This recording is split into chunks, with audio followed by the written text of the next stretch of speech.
우리 옆에 있는 분들에게 잠깐 인사했으면 좋겠는데요. 예수님의 삶을 따라 삽시다 이렇게 인사했으면 좋겠습니다. 예수님의 삶을 따라 삽시다.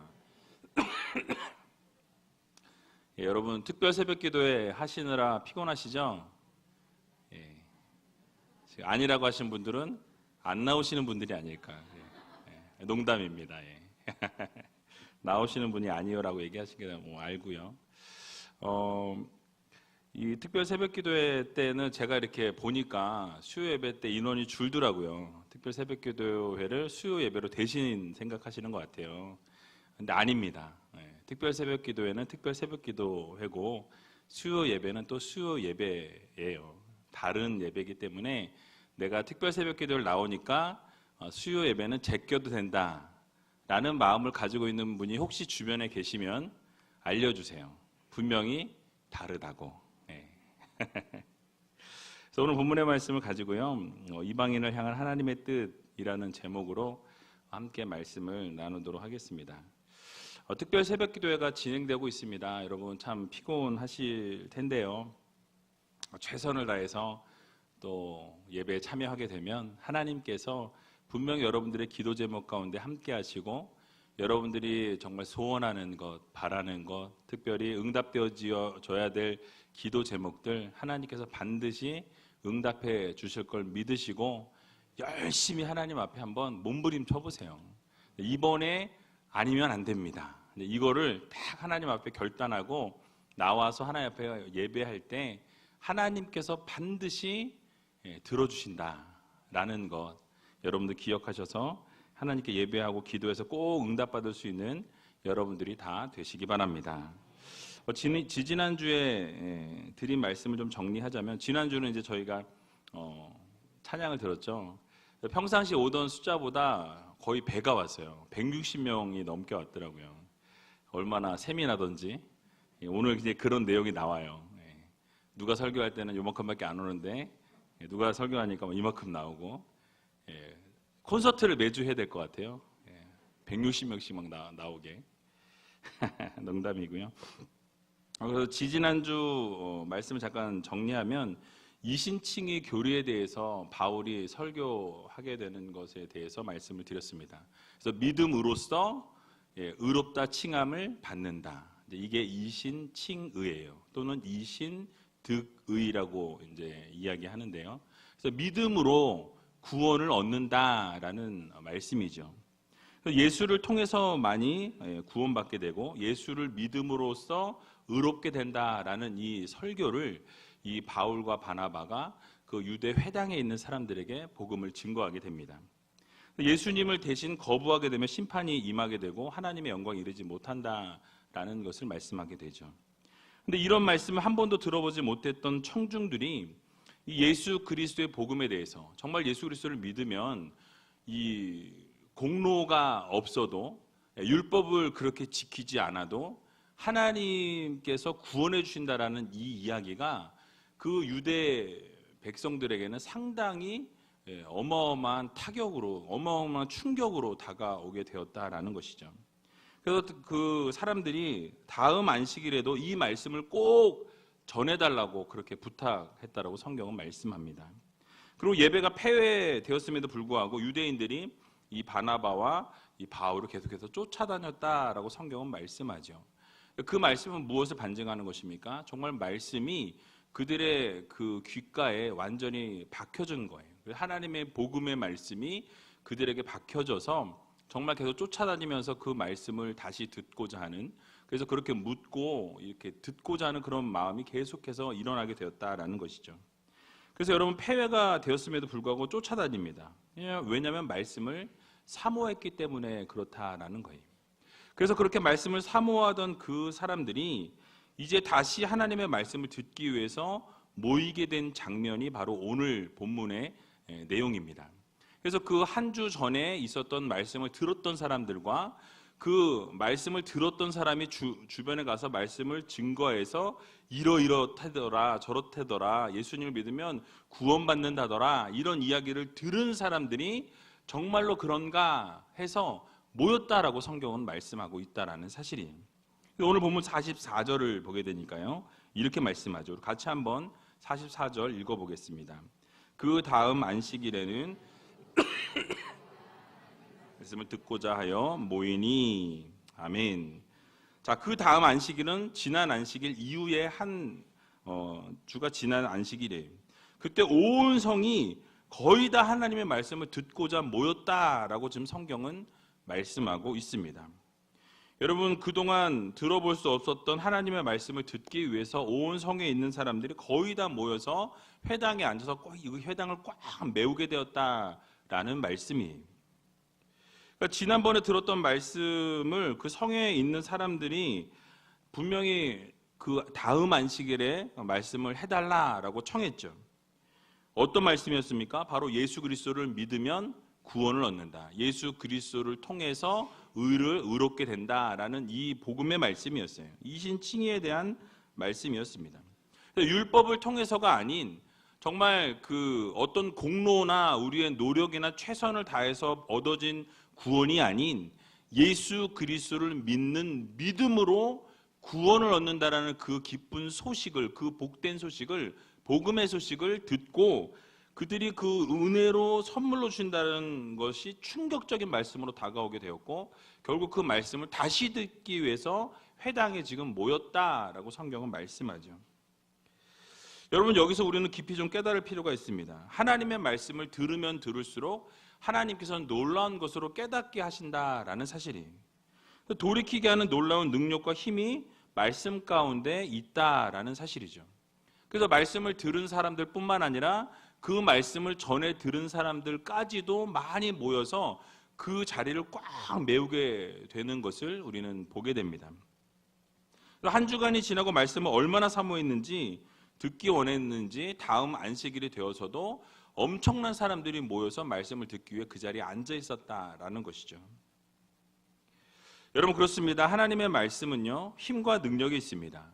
그래서 이 하나님의 말씀은요, 히브리서 4장 12절에 보면 하나님의 말씀은 살았고 운동력이 있어 좌우의 날선 어떤 검보다도 예리하여 혼과 영과 및 관절과 골수를 찔러 쪼개기까지 하며 또 마음의 생각과 뜻을 감찰하나니 라고 말씀하고 있습니다. 그러니까 하나님의 말씀이 얼마나 대단하면은 우리의 이 관절까지 찔러 쪼개기까지 한다라고 성경은 말씀하죠. 아주 예리한 말씀이라는 말씀이에요. 그래서 이 말씀으로 모든 것을 찔러 쪼갤 수 있는 하나님의 그 능력과 은혜가 있는 말씀이라는 것이죠. 그 예리하다라는 말씀을 하고 있어요. 하나님의 말씀 능력이 있고 힘이 있음을 말씀합니다. 그래서 이 교회 공동체 가운데는 날마다 모일 때마다 하나님의 말씀이 중심이 돼서 모여야 한다라는 것입니다. 교회는요, 프로그램으로 돌아가서는 안 된다라는 거예요. 행사 위주로 움직이게 되면은 그때 잠깐은 반짝 이렇게 할 수 있지만 사실 그것으로는 교회가 성장하거나 영적인 성숙을 이룰 수는 없습니다. 그럼 무엇이겠어요? 하나님의 말씀밖에 없어요. 하나님의 말씀이 바로 서게 될 때에 하나님의 놀라우신 능력이 나타나게 되고요. 하나님의 말씀이 바로 세워지게 되면 그 말씀을 통해서 부흥의 역사도 일어나게 된다라는 것입니다. 그래서 잠깐은 이 행사나 프로그램은요, 부흥하는 것 같지만 결국은 말씀 위에서 모든 것이 세워지게 되어야 한다라는 것입니다. 그래서 교회는 하나님의 말씀으로 무장하고 하나님의 말씀에 우선순위를 두게 될 때에 결국 교회는 부흥하게 되어 있고 말씀을 듣기 위해 모이게 되어 있다라는 사실이에요. 여러분, 주변을 한번 보세요. 아무도 안 보시네요. 말씀을 듣기 위해 얼마나 많은 분들이 모여 있으십니까? 그래서 이렇게 말씀을 듣기 위해서 말씀을 사모해서 모이셨다는 거예요. 그래서 이렇게 우리 교회뿐만 아니라 말씀이 선포되는 자리에는 우리가 말씀을 사모하여서 그 자리로 나아가야 한다라는 것입니다. 특별히 오늘 본문에서 이 모인 이방인들은요, 처음에 왔던 이방인들과는 좀 다른 사람들이었어요.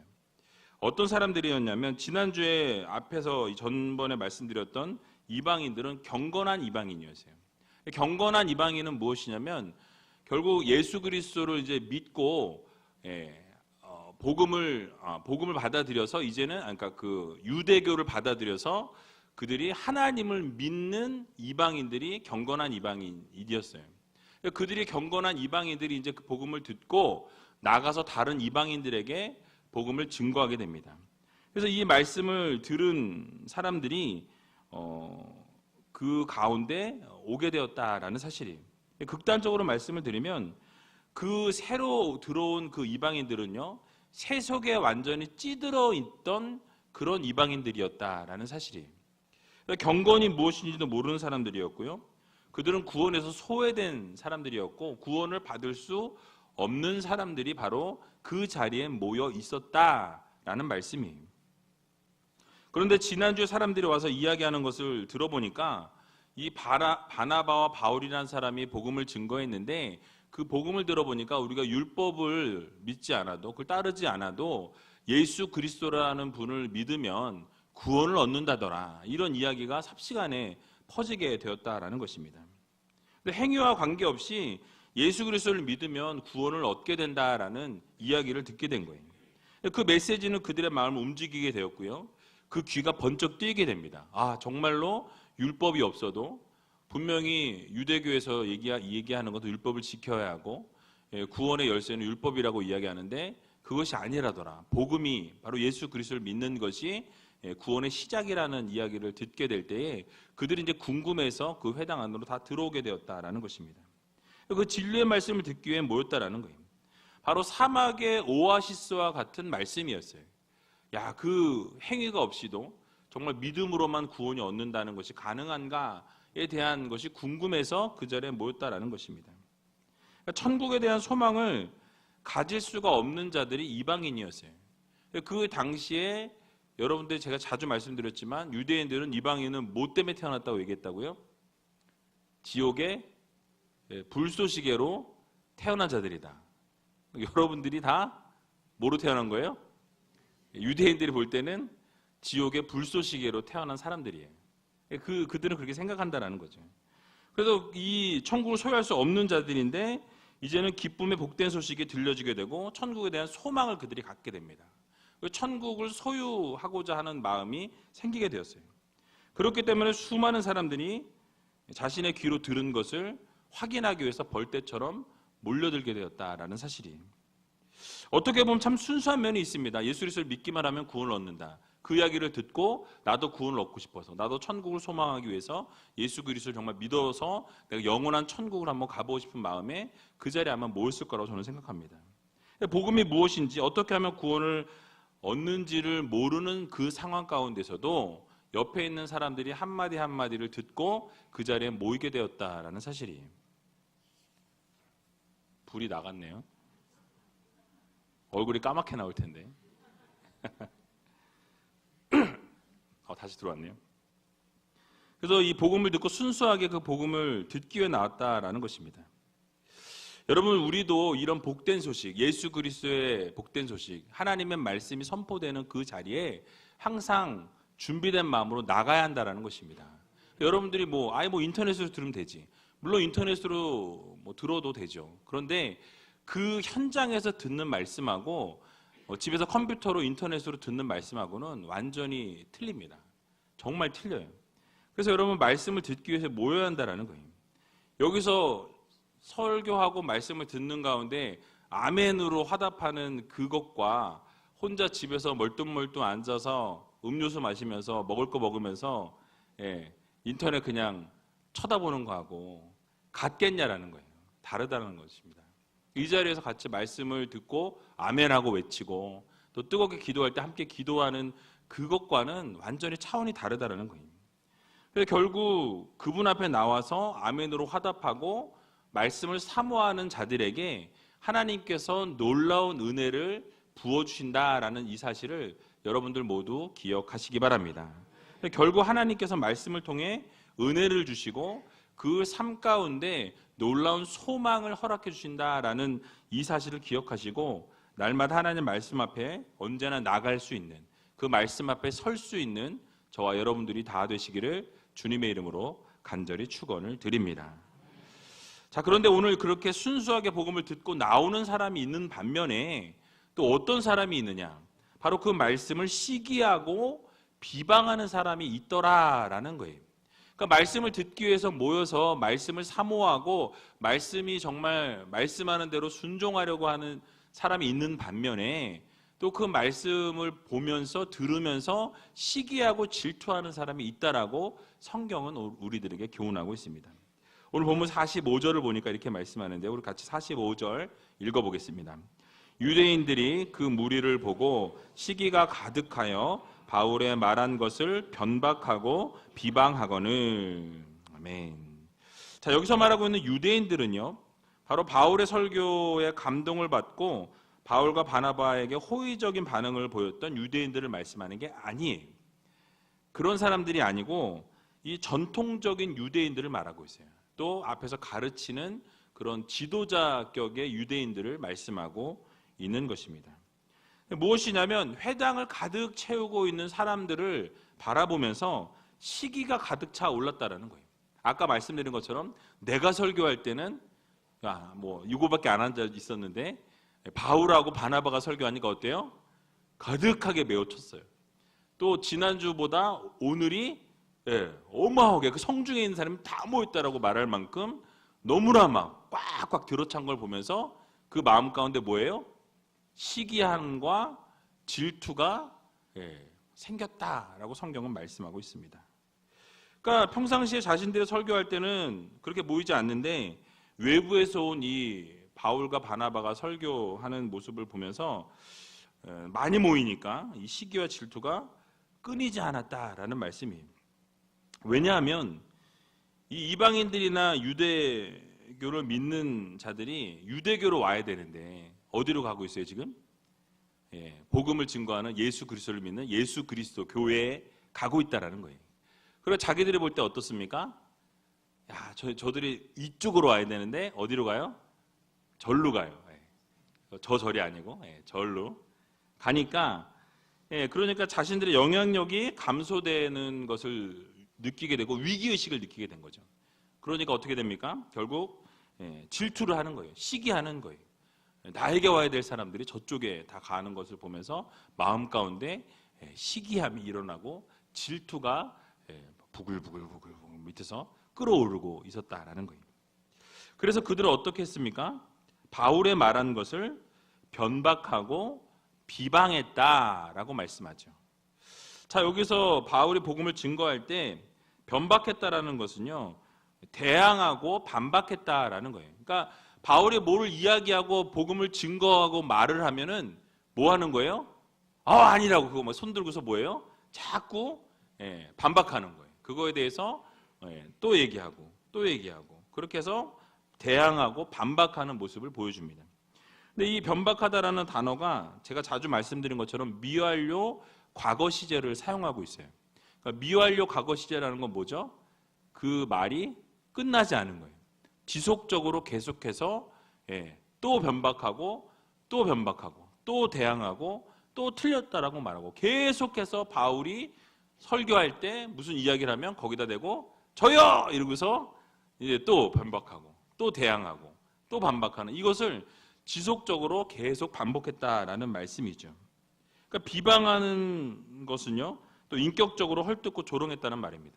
그러니까 뭐예요? 종합해 보면 바울이 설교하는 그 가운데 그거에 대해서 반박하고 그것을 조롱하고 그거에 대해서 또 막 손을 들어서 계속해서 끊임없이 이야기를 했다라는 말씀입니다. 인격적으로 헐뜯었고 조롱했다라는 거예요. 근데 여러분 생각해 보세요.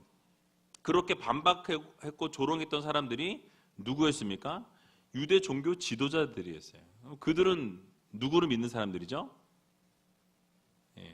바알신을 믿는 사람들인가요? 아니요, 하나님을 믿는 사람들이었다라는 사실이에요. 그러니까 복음을 받아들이진 않았지만 율법을 지킴으로 어떻게 이 이방인들에 비해서는 도덕적으로 상당히 그래 좀 탁월한 사람들이었어요. 그리고 율법을 믿는 사람들이었기 때문에 그래도 상당히 믿음이 있고 지식이 있고 학식이 있고 하나님을 섬기는 사람들이었다라는 사실이죠. 그런데 그 마음의 시기와 질투가 나게 되니까 어떻게 되죠? 바울을 헐뜯고 조롱하고 대항하고 변박하는 그런 일들을 지속적으로 행하게 되는 것을 보게 됩니다. 여기서 우리는 한 가지 깨달아야 할 부분이 있어요.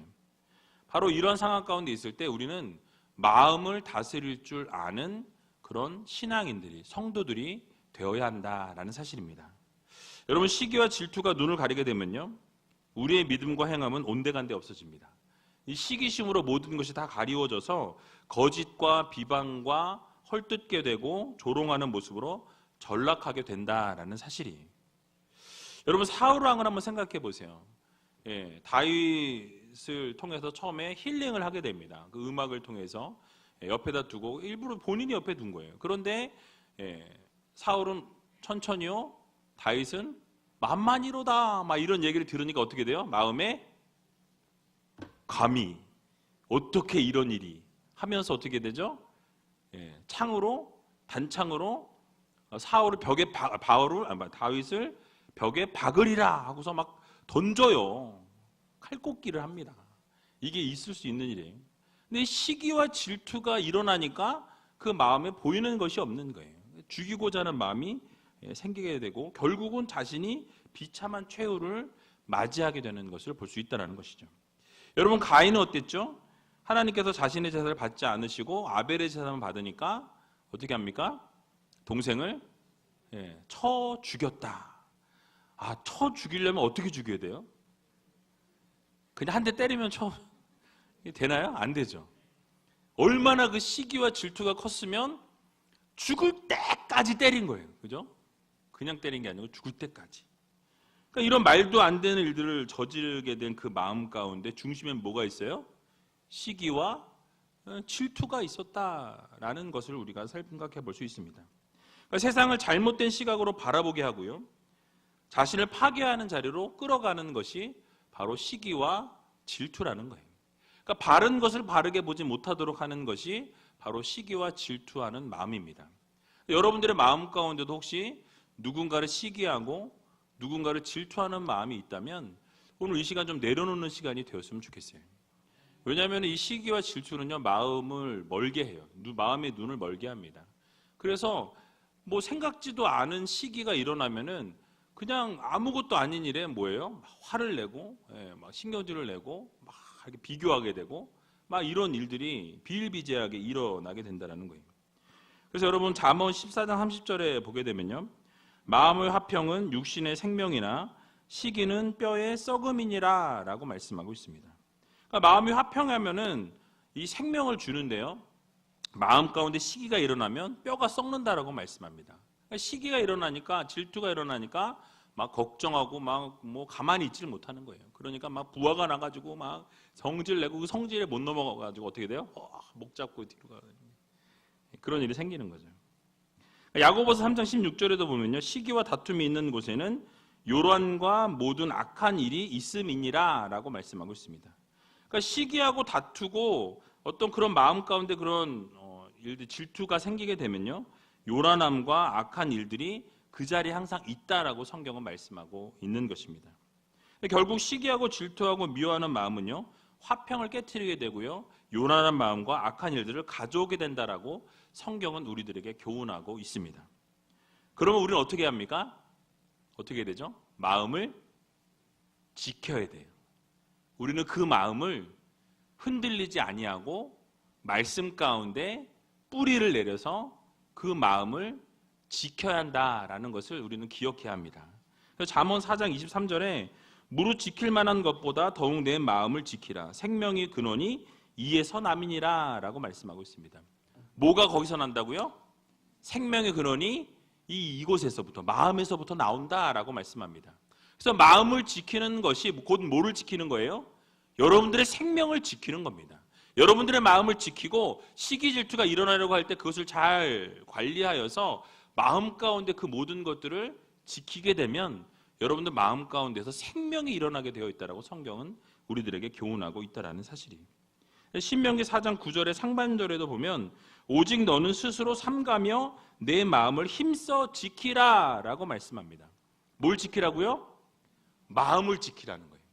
여러분, 마음을 지킨다는 것이 쉬울까요? 어려울까요? 정말 어려우시군요. 정말 쉽지 않습니다. 마음을 지킨다는 것 어려워요. 왜냐하면 마음을 잘 지키게 되면 결국 행동도 지키게 되어 있어요. 그런데 마음을 지키지 못하다 보니까 우리의 행동도 그것이 그대로 다르게 나타나게 되는 것을 보게 됩니다. 결국 우리는 마음을 먼저 지키게 되면 우리의 삶도 우리의 생명도 지키게 되는 놀라운 하나님의 역사가 일어나게 된다는 사실이에요.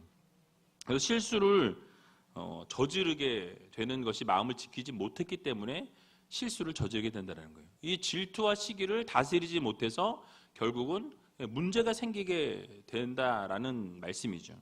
그래서 여러분, 우리가 하나님이 기뻐하시지 않는 일을 행하게 되고요, 또 결국 요란과 악한 일과 또 뼈에 썩음이 일어나게 된다라는 이 사실을 여러분 꼭 기억하시고, 오늘 이 밤에 뭐를 지키자?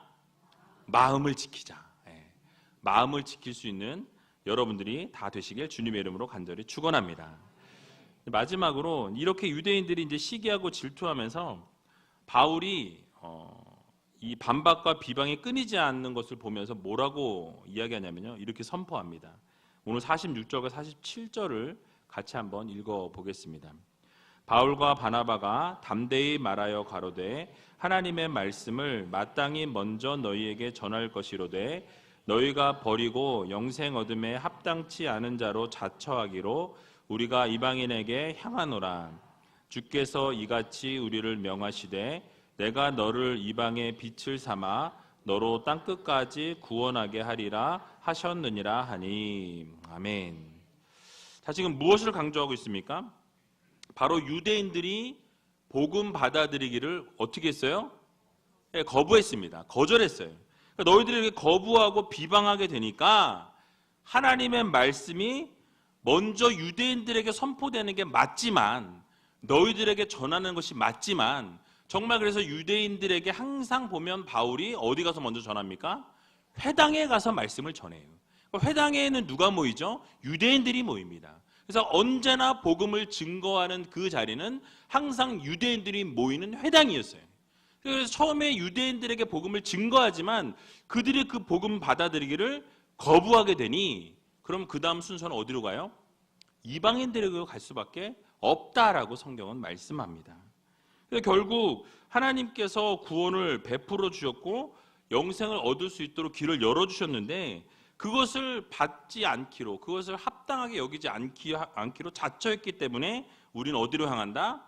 이방인에게로 향한다라고 성경은 말씀하죠. 여러분, 유대인들은요, 자신들이 선민이라는 것을 알고 있었습니다. 하나님의 선택을 받았기 때문에 그 선택은 절대로 변하지 않는다라고 생각했어요. 자신에게만 주어지는 특권이라고 생각했기 때문에 그 구원은 절대로 떠나지 않는다라고 착각했다라는 거예요. 그러다 보니까 유대인들에게 베풀어 주신 그 사랑과 은혜의 소중함을 소홀하게 여기고 하나님의 은혜를 저버리게 되었다라는 것이죠. 그 하나님의 은혜와 사랑의 가치를 잊어버렸다라는 사실이에요. 이러한 유대인들의 이 오류와 실수는요, 결국 이 구원이 누구에게로 넘어갑니까? 이방인들에게로 넘어가는 안타까움이 일어나게 돼요. 복음의 주도권이 이방인들에게로 넘어가게 되었다라는 사실이에요. 우리의 입장에서 어떻습니까? 너무너무 감사하죠.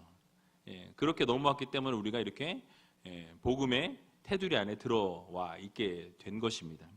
그래서 우리는 깨달아야 할 것입니다. 은혜를 먼저 받을 수는 있어요. 그런데 은혜를 먼저 받는 게 중요한 게 아니라 그 받은 은혜를 지키는 것이 중요하다라는 사실이에요. 유대인들이 하나님의 은혜를 받았습니다. 그러나 그들이 선민으로서의 그 은혜를 어떻게 합니까? 지켜내지 못했다라는 거예요. 그래서 그 은혜가 어디로 흘러가요? 이방인에게로 흘러가게 되었다라는 사실이죠. 오늘을 살아가는 우리들에게도 동일합니다. 우리가 예수 그리스도를 믿었어요. 구원을 받았습니다. 그런데 그 구원을 받은 우리가 하나님의 복음의 능력대로 살지 못하고 예수 그리스도께서 기뻐하실 일대로 행하지 못하게 되면 어떻게 될까요? 그 또 복음이 다른 곳으로 흘러갈 수 있고 그 촛대가 옮겨질 수 있다는 것을 우리는 기억해야 할 것입니다. 그래서 여러분, 믿음 생활을 오래 했다는 것, 은혜를 먼저 받았다는 것이 축복인데요, 이 먼저 받았다는 것이 자신의 올무가 되고 교만이 될 수 있다라는 이 함정에 우리가 빠지면 안 된다라는 사실이에요. 내가 왕년엔 이랬다. 내가 옛날 한참 때 믿을 때는 내가 정말 뭐 날아다니는 새도 떨어뜨렸다. 뭐 이러시면서 믿음의 연수를 자랑하고 어떤 이런 모습을 자랑하는 것은 그리 이렇게 좋은 태도는 아닙니다. 교만한 태도일 수 있어요. 그러니까 하나님의 은혜를 흘려보내는 지름길이 바로 자신을 드러내는 것이 이런 태도라는 것이죠. 그러니까 먼저 은혜를 받았다라고 한다면 우리는 어떻게 합니까? 그 은혜를 지키기 위해서 지속적으로 노력해야 한다는 거예요. 그 은혜가 떠나지 않도록 그 은혜를 계속해서 지속적으로 받기 위해 성령의 충만함을 구하고 날마다 은혜 안에 살기 위해서 몸부림치는 삶을 살아가는 성도들이 되어야 한다라는 것입니다. 그래서 더욱 은혜를 사모하는 모습이 있어야 한다는 거예요. 그렇지 못하게 될 때에 성경은 무엇이라고 말씀합니까? 마태복음 20장 16절에 보니까 이와 같이 나중된 자로서 먼저 되고 먼저 된 자로서 나중되리라 라고 말씀하고 있습니다. 그러니까 먼저 구원을 받고 먼저 예수 그리스도를 믿었다고 해서 뭐예요? 먼저 하나님께 영광 올려드리고 먼저 천국 가고 이런 것이 아니라는 거예요. 먼저 된 자가 나중이 되고 나중된 자가 먼저 될 수 있다라는 것을 우리는 항상 기억해야 한다라는 것입니다. 그래서 여러분, 우리에게 주어진 그 은혜를 어떻게 해야 돼요? 잘 지키셔야 돼요. 마음만 지키는 것이 아니라 여러분들에게 주어진 은혜를 쏟아놓지 않도록 잘 지키셔야 한다는 거예요. 사단은요, 그거를 잘 알아서 어떻게 하죠? 여기서 저 문을 나가는 그 순간에 그 은혜를 쏟아놓게 만든다는 거예요. 그래서 저기서 딱 나가면서 탁 부딪히면서 예를 들면은 아이씨 이따 하면은 은혜가 50%탁 떨어져요. 그리고 밖에 나갔는데 누가 또 뭐 기분 나쁜 얘기를 한마디 탁 했어요. 그러면 그날 받은 은혜는 어떻게 돼요? 다 쏟아놓는 거예요. 다 망치는 거예요. 그래서 여러분, 이 은혜를요 우리는 잘 지켜야 합니다. 그래서 바울과 바나바가 마지막으로 이 선포하는 것을 보게 되면요, 뭐라고 이야기하냐면요, 자신들이 이방인에게 향하는 이것이 자신들의 생각이 아니라고 말씀하고 있어요. 바로 이것이 주님의 뜻이라고 이야기합니다. 주님께서 이렇게 명하셨다라고 말씀하고 있어요. 그래서 무엇을 명하셨냐면 바울과 바나바를 통해서 이방의 빛을 삼아서 땅끝까지 구원하게 하시려고 사용하시겠다라는 이 말을 하고 있다는 것이죠. 이 말씀은요, 이사야 49장 6절의 말씀을 인용한 본문인데요, 이방인들에게 복음이 증거되는 것이 바로 하나님의 뜻임을 강조하고 있다는 사실입니다. 그래서 그 뜻대로 오늘을 살아가는 우리들에게도 복음이 전해지는 복을 우리가 누리게 되었다라는 사실이에요. 그러므로 여러분, 우리가 이 복을 받은 우리는 어떻게 살아가야 합니까? 복음을 증거하는 자로 살아가야 한다는 거예요. 조금 전에 말씀드린 것처럼 저 문을 나가는 순간에 여기서 성도로서의 삶을 내려놓고 세상에 나가면서 세상 사람으로 바꿔서 나가는 것이 아니라 어떻게 나가야 되죠? 이방의 빛으로 이 문을 나가셔야 한다는 거예요. 저 문을 나가실 때에 이 안에서의 성도의 모습과 동일하게 세상 속에서도 성도로서의 삶을 살아내셔야 한다라는 것입니다. 이것이 바로 하나님이 여러분들을 향한 뜻이라는 사실이에요. 하나님이 여러분들에게 요구하시는 삶이 바로 그런 것입니다. 그래서 이 교회 안에서만 성도요, 밖에서는 세상 사람이 아니라 바로 이 세상에서 살거나 교회 안에서 있을 때 동일하게 성도로 살아갈 것을 하나님께서는 요구하신다라는 말씀이에요. 빛의 삶을 살아가라라고 말씀하고 있습니다. 그래서 어디에 있든지, 여러분이 어느 공동체에 속해 있든지 어느 자리에 있든지 항상 어떠한 모습으로 살아야 됩니까? 예수 그리스도의 편지로 살아가야 된다는 거예요. 예수 그리스도의 향기를 닮은 사람들로 살아가야 한다는 것입니다. 그래서 이번 새벽기도 주제처럼 예수 그리스도의 삶을 닮은 그런 발걸음을 따르는 삶을 우리가 어디서든지 그렇게 살아가야 한다는 사실이에요. 그래서 여러분, 교회의 문을 나서는 그 순간 예수를 믿는 성도로의 삶을 그대로 지켜내는, 그래서 그렇게 살아가야만이 하나님이 기뻐하신다라는 이 사실을 여러분 기억하시고 날마다 어떤 자리에 쓰든지 예수 그리스도의 삶으로, 예수 그리스도의 편지로, 또 예수 그리스도의 향기로 그렇게 살아갈 수 있는 저와 여러분들이 다 되시길 주님의 이름으로 간절히 축원을 드립니다.